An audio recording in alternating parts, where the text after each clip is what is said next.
Meanwhile, the state election board is asking Georgia's attorney general to look into 98 outstanding cases of voter fraud.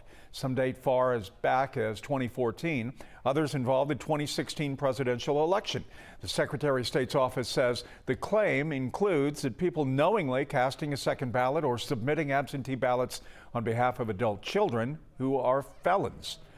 These are in addition to double voting incidents mentioned by Secretary of State Brad Raffensperger earlier this week. He says about 150,000 people who requested absentee ballots for this year's primary or runoff elections later decided to vote in person.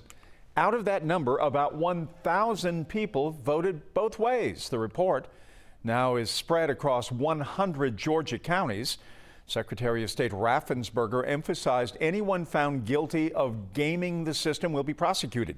But he said the cases of alleged double voting did not change any race results.